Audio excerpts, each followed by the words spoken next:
J'ai décidé avant cette rentrée de réaborder la question de l'aide, auquel j'ai déjà consacré 2 petites vidéos.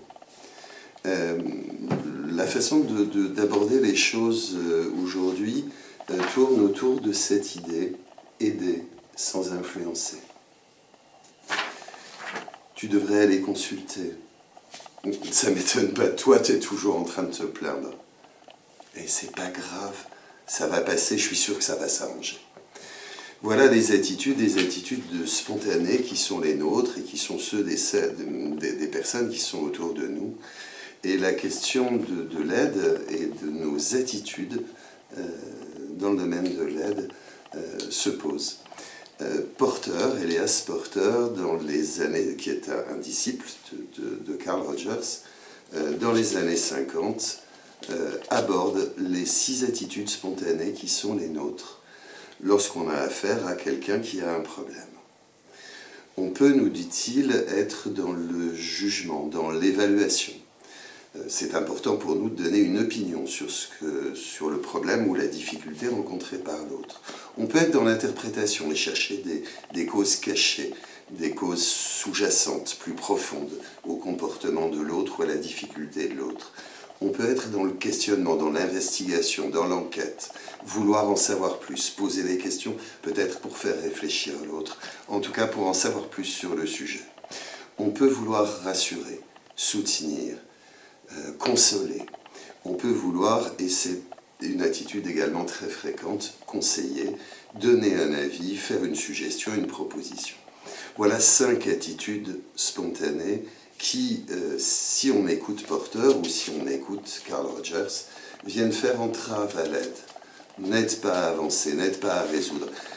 Rogers nous dit en 68, à propos de la relation d'aide, que c'est un type de communication dans lequel l'un au moins des acteurs cherche à favoriser chez l'autre la croissance, le développement, la maturité, un meilleur fonctionnement, une plus grande capacité à affronter la vie.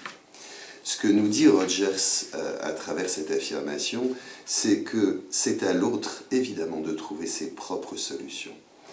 Le rôle qui peut être le nôtre quand on aide, c'est d'être d'abord à l'écoute, être dans une attitude que Elias Porter appelle l'attitude compréhensive. L'attitude compréhensive, elle fonctionne autour de quelques mots-clés. Présence, une présence attentive à l'autre. Écoute, une véritable écoute. Et je ne peux pas écouter si je parle, je ne peux pas écouter non plus si, pendant que l'autre parle, ma petite musique intérieure m'emmène vers l'interprétation, le conseil ou autre chose. Acceptation, l'acceptation de l'autre est une condition sine qua non. Un respect chaleureux pour la personne qui est en difficulté, qui a un problème.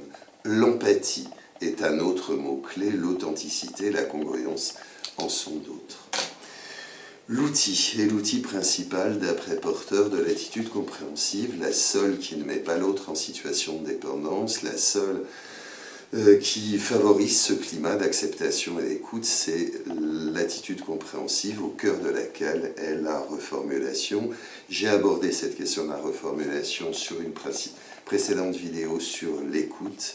C'est bien cette attitude-là qui est la seule susceptible d'aider l'autre, c'est-à-dire de faire reculer le sentiment de solitude, de permettre au pouvoir de réflexion chez l'autre de revenir au premier plan. Ce qui, évidemment, ne dit pas que les autres attitudes sont achetées à la poubelle, mais en tout cas, ça ne peut pas être les premières. C'est d'abord dans la compréhension que réside une aide qui n'influence pas.